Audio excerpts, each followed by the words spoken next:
Hi, I'm Amelia. I'm 46 years old. This last year and a half has been nothing short of a nightmare. I lost my son to cancer and my husband to an affair. I've been through a lot, and I was recently told to try venting my emotions through writing, so here I am. I'll start from the beginning. I met my ex-husband Robert when we were in college. We were very similar, so we got along great. We dated for 4 years before tying the knot. We waited for a year or two before we decided to have kids. Our first child was a girl who we named Megan, and 5 years later we had my son, Justin. For 15 years, everything was great. We were a happy family that was doing very well. Both Robert and I worked jobs that paid us well enough to save up for both of our kids' education and also live comfortably. And then one day, my son Justin collapsed out of the blue. It was one of the scariest moments of my life. I had no idea what was happening. One minute I was making a PB&J sandwich for him, and the next I heard a thud on the floor and found him lying unconscious. I was trained in CPR, so I quickly performed it on him while I called 911 for help. The ambulance arrived quickly and we were rushed to the hospital. After a number of tests, I was told that Justin had leukemia. I cannot describe to you all the emotions that went through me when I heard that news. I felt my whole world crash and burn. I went from feeling every emotion under the sun to feeling nothing at all. I stayed with Justin in the hospital for the next few months as we tried to desperately figure out how to deal with his illness. When Justin heard of his cancer, he burst into tears, and I felt my heart break all over again. I still had hope that Justin would recover after a lot of treatment. Justin got started on chemotherapy and radiation pretty quickly. He was really weak, so he was required to stay in the hospital. I spent every minute that I could in that hospital. Unless it was to work or take a shower, I was there by Justin's side. Megan was at college by this point, and Robert was too busy working. The news of Justin's illness devastated all of us, and it left us feeling pretty numb. Megan couldn't be back home all the time, but she'd fly back home once a month for about a week to spend time with Justin. Robert was the only one who was barely around. I would try to talk to him about him, but every single time he'd tell me that he was too busy working. It was beyond frustrating to hear that, but I figured that he was burying his feelings in his work, so I didn't push him too much. Then he got the news that Justin's illness was spreading way too fast for the treatment to work. He was given a month at best. That month, Megan stayed back for 3 weeks. I took off from work and spent all my time with Justin. Once again, only Robert was missing. One day, Justin specifically asked if his dad could see him. He kept asking Megan and me to bring his dad to see him, so I called Robert. Yes? Where are you? I'm at work. Where else would I be? Oh, I was just checking because I'm at the hospital right now. Will you be coming here after work? I don't think I'll be able to make it. Why? I'm busy with work. What else do you think I'm doing? What else do you think I'd be doing? Don't you think you should cut down on your hours a little bit? I mean, insurance is paying for Justin's treatments, and he's not going to be here after this month. Why don't you come and spend time with him? Amelia, I literally can't. Just because our insurance covers Justin's bills, it doesn't mean that we won't need money. I get that. But even so, you should come visit him. He misses you and wants to see you. I would love to be there by his side, but by the time I'm done with work, I'm so exhausted that I just want to sleep. I understand that you're tired, but I'm tired too. I haven't slept in God knows how long. You'll regret not getting to spend time with Justin once, you know. You think this isn't hurting me? I also want to be by my son's side, but I literally can't. The last thing I want is for Justin to see me looking exhausted. The kid needs to be around cheerful people now. Justin doesn't care about that, Robert. Just come and spend time with him. That's all he's been asking for all day. Tell Justin that I can't make it. How have you suddenly become so much more busy since Justin's diagnosis? You're supposed to be there for him as his father. He's struggling with this, and he's doing his best to be happy. Why can't you set aside your feelings for a second and think about Justin? Why are you yelling at me? I told you that I'm doing my best to be there for him, but it's not as easy as you think it is. I'm also a working woman, Robert. How do I have time for Justin and not you? You've worked so much this year and you haven't taken any of your paid time off. Just take the rest of the month off and spend time with Justin. I can't do that. Why? Why can't you do one last thing for Justin? Do you not care for your son who's suffering and literally dying? Amelia, I'm really busy right now. I only picked up the phone because I thought there was an emergency. If you keep calling me to yell at me, I will stop picking up the phone. Bye. And just like that, Robert hung up on me. I remember staring at my phone in shock that day. Justin had only one wish, and that was to see his father. How had Robert not seen the importance of that moment? Did he not realize that he would no longer have time with Justin? I felt such a crazy amount of anger at that moment. I tried to call Robert again and he didn't pick up. And when I tried again, my call wouldn't go through. He had blocked me. I shamefully explained to Justin that his father was busy and that he wouldn't be able to make it. Megan also seemed as mad at me at that point. Justin just seemed defeated. And that only made me feel worse. I mean, how else am I supposed to feel when my dying son got so used to not having his father around? Megan and I did our best to cheer Justin up, and he finally seemed to forget all about his disappointment. Megan had to leave eventually because she had an important exam to give, which if she didn't, she'd have to wait another 6 months to give, and that would not be possible because she had other things to do in 6 months. She apologized profusely to Justin, and he assured her that it was okay. She told me that she would try to make it in time to see Justin one last time. Unfortunately, Justin passed away only 3 days after Megan left for university. To say I was devastated would be an understatement. I don't know how I got through the next few days, but I managed to plan Justin's funeral. I finally managed to get through to Robert, and when I spoke to him, I felt nothing. Robert did his best to make up for his absence, but all of that just felt like hollow attempts. Still, I knew I needed to rely on someone to get through the funeral, so I accepted Robert's attempts. On the day of the funeral, Robert had left to do something without telling me what it was. I tried to get in touch with him for hours, and when almost everyone was at the funeral, Robert showed up. I walked up to him in worry and irritation and asked him where he'd been. "You're finally here. What took you so long?" "Geez, why are you freaking out?" "I've been dealing with all the guests all by myself. I wanted you here because you know how much I've been struggling, and dealing with others is beyond exhausting." "Have you always been this needy?" "What is wrong with you? Why are you being so rude and nonchalant?" "I'm not being rude. I'm just in a better place mentally, and you're really bringing me down." "A better place mentally? What are you talking about? Your son passed away only 2 days ago. And who is this woman?" "I don't care that he's gone. I found a replacement. This is Beatrice, and she's pregnant with my child." "What?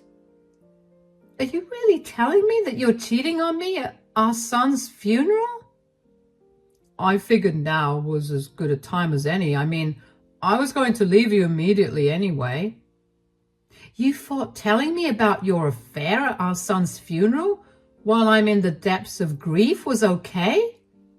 What happened to you always being by my side? Did you really not care about Justin? Was he just that replaceable to you? I told you from the start of our relationship that the one thing I wanted was a son. You gave me a son, so I stayed with you. Now that I no longer have a son, and you definitely won't be able to give birth to another child at your age, I had to replace you. What is wrong with you? Nothing is wrong with me. You're way too emotional to accept your reality right now. But I've already had the divorce papers drafted up, and they'll be served to you tomorrow. So that's it. You're just going to abandon me for some random woman you found and impregnated? You're going to throw away our 23 years of marriage for some stupid need of yours to have a son? It's not a stupid need. Who do you think will keep our family name alive? Our daughter who get married after some guy and change her name?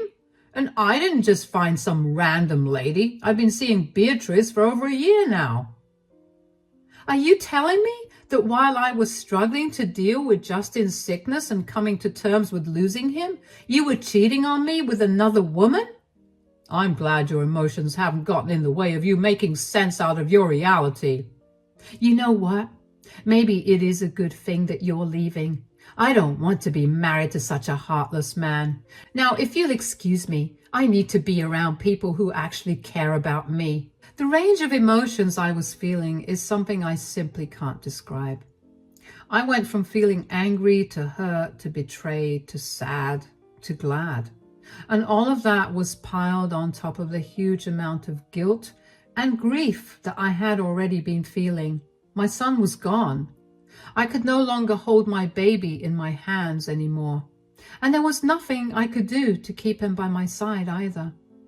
I was beyond mad at Robert, though. There was no reason for him to reveal his affair to me at Justin's funeral. I don't know if he wanted to humiliate me or if he was genuinely stupid. I decided to keep my distance from Robert because being around him would trigger way too many emotions, and I was not in the mental space to handle so much. About an hour into the funeral, Megan arrived. Her flight got delayed, and when she arrived, she looked a mess. I ran up to her and hugged her as hard as I could. I could not imagine what she was going through. She and Justin were as thick as thieves, and they'd always had dreams of doing a variety of things when they got older. Everything had come crashing down, and Megan couldn't bear that.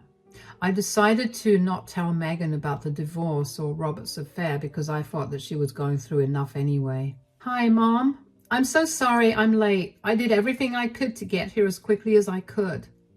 It's okay, darling. As long as you're here, that's all that matters. I feel horrible that I couldn't be by Justin's side while he was on his deathbed. Don't feel bad. You were stuck in an impossible situation, and Justin would have wanted you to focus on your future over him.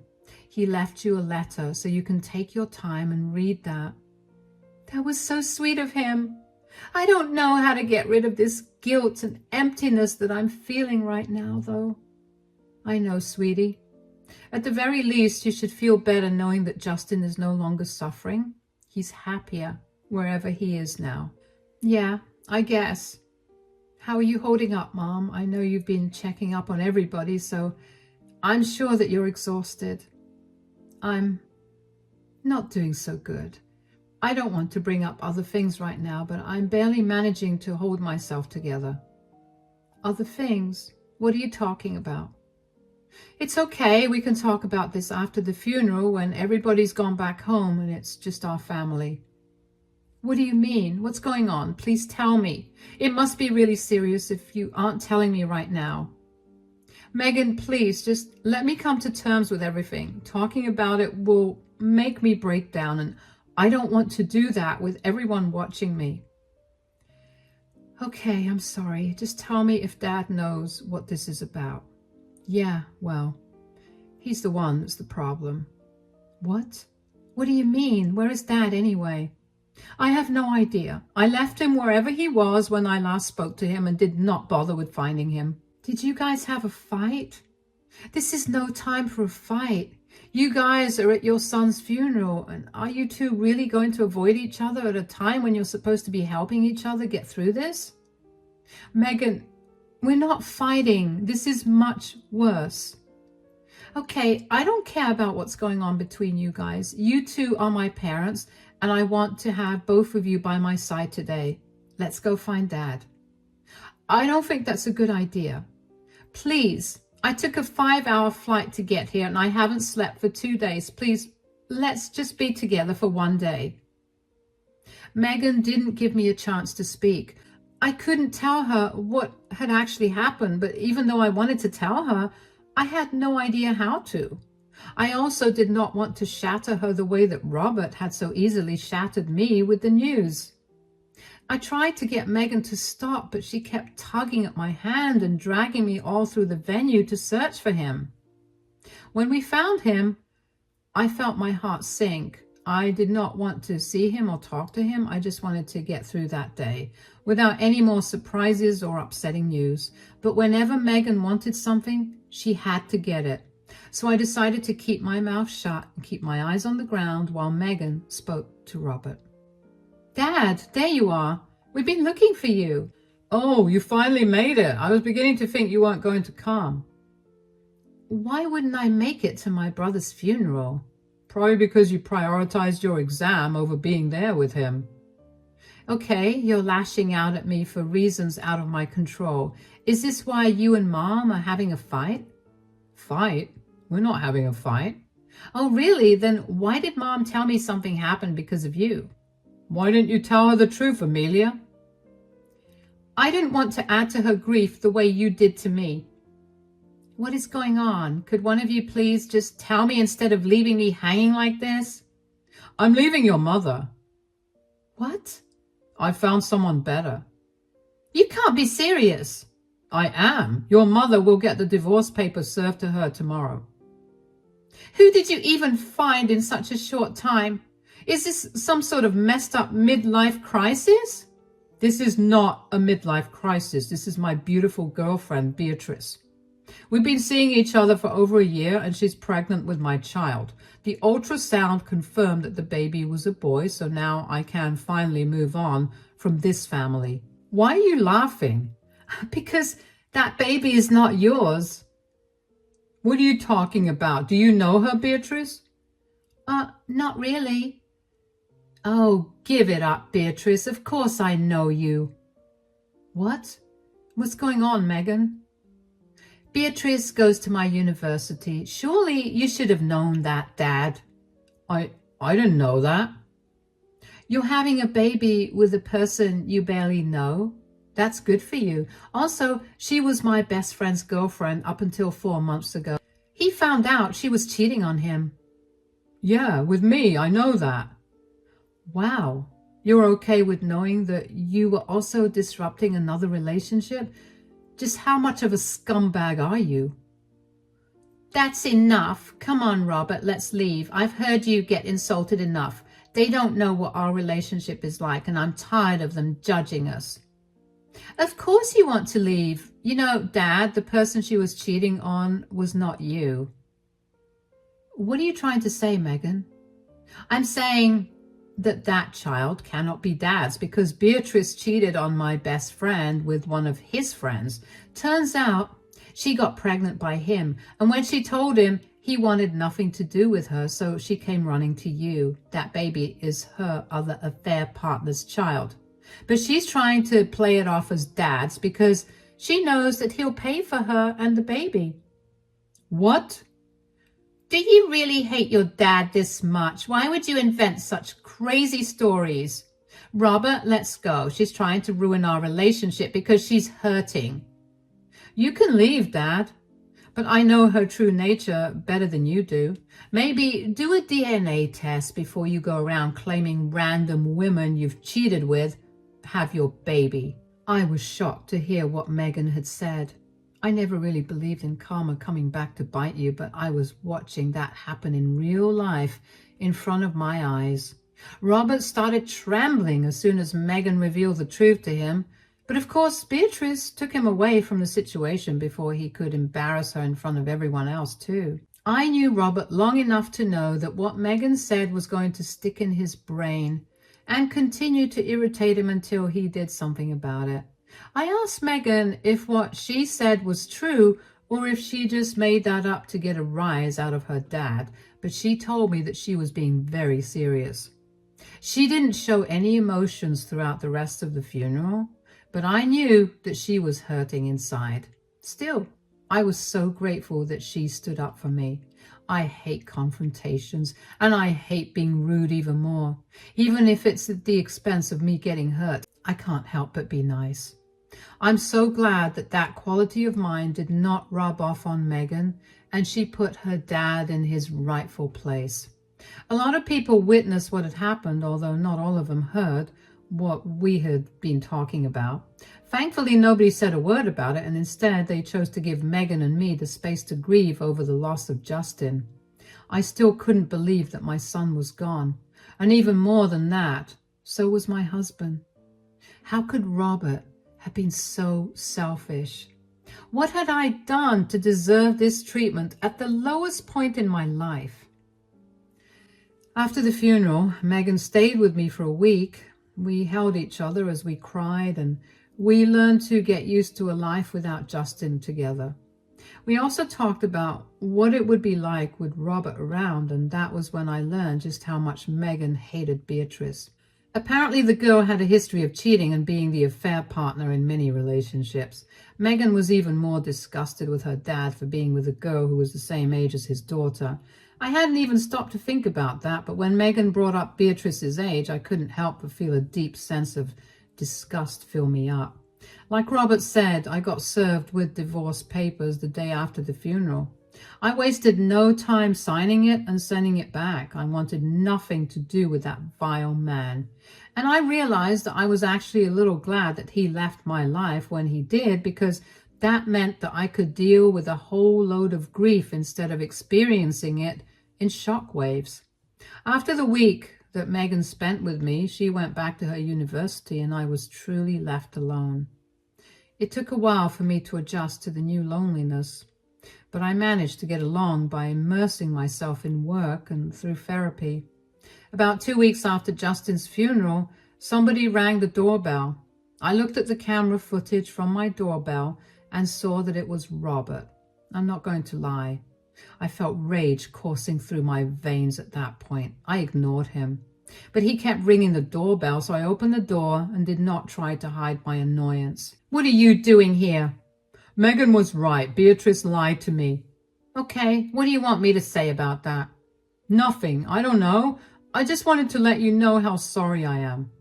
"Telling me that you're sorry isn't going to change what you did." "I know. I feel terrible, and I guess apologizing was the only way for me to feel better. But it doesn't look like you're going to forgive me, huh?" "Forgive you? While you were out there cheating, I was the one consoling Justin when he found out that his illness was terminal. I stayed in the hospital for over a month with him and barely slept or ate food. Every time I called you for help, you'd tell me you were busy. I had no one to support me. You looked down on Megan for not being able to make it to Justin's side while he was dying, but you conveniently left out how you were also not there." "I know. That's why I'm apologizing. You've been an amazing mother to our children. I repaid you with the worst thing in the world at the worst time." "I'm glad you at least recognize that." "I know that you still haven't forgiven me, but do you think that you could? I would love to come back to you. As messed up as this sounds, the entire time I was with someone else, I couldn't help but compare her to you. I refused to accept how badly I was messing my life up because I was not thinking straight. You really have been the best woman in my life, and I would love for you to take me back." "You sound insane. There is no universe in which I'd take you back. If I was truly the best woman you've ever known, you would have stepped up and been there for me when I needed you the most. Did you think I'd take that as a compliment? You disgust me in every sense of the word. Never have I met a more pathetic man than you." "You don't have to be so mean. I don't have to, but I want to. The last year has been a nightmare for me, and not once could I rely on you. On top of that, you chose Justin's funeral to tell me that not only were you having an affair, but also that you didn't care about Justin not being here because he was replaceable to you. I was grieving. I wasn't thinking straight. I am grieving too. Does that give me the right to go to sleep with a bunch of people and put my husband down at his lowest? Listen to yourself and hear how crazy you sound. Please leave me alone. I signed the divorce papers like you wanted. I never want to see you again. Amelia, please listen to me. I slammed the door in Robert's face. I couldn't believe the nerve that he had to not only come back, but also ask me to take him back. Robert kept knocking on the door for a while until he eventually gave up and left. He was lucky that he gave up when he did, because I was just thinking of calling the police. I immediately called Megan after he left. I told her about everything that had happened and asked if she knew what exactly went down between Robert and his affair partner. Megan then told me that Dad forced Beatrice to get a DNA test done. Initially, Beatrice was very reluctant to get the DNA test done. She tried every tactic in the book to get Robert to change his mind, but when that didn't work, she gave in and did the DNA test. Well, surprise, surprise, the baby was not Robert's. He kicked her out and she came crying back to Megan's best friend. She told him all of this and promised to remain faithful to him if he helped her raise the child she was carrying. I couldn't believe how delusional the woman was. Megan and her best friend have also washed their hands of Beatrice, so that was all the update I had on that. I was glad that Robert's selfish actions finally caught up with him. He lost his family because of his selfishness, and now he's all alone.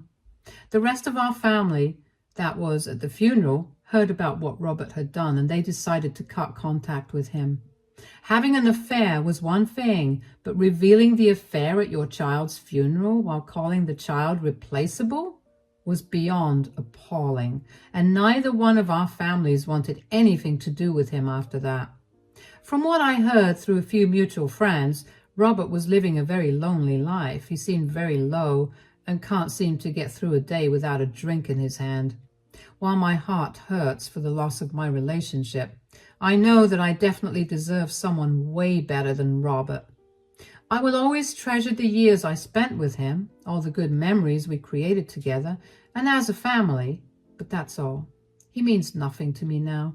And even though it hurts to say that, that is the truth. Our divorce is still being processed, and thankfully, Robert is not making things harder. He's being amicable. And even though I want to do nothing more than yell at him at the top of my lungs for ruining our family in the worst way possible, I'm being civil with him. Megan begged me to look into therapy, and even though I was very skeptical about it, I scheduled a few sessions for myself, and honestly, I can already feel myself healing. I know that I've been through way too much in this last year than I have in the rest of my 48 years of life. So no matter what happens from here on out, I'll be strong enough to overcome it. I know I have loving family and friends by my side too, and that's enough to get me through as many rainy days as possible. Thanks for listening, and I wish you nothing but good days ahead.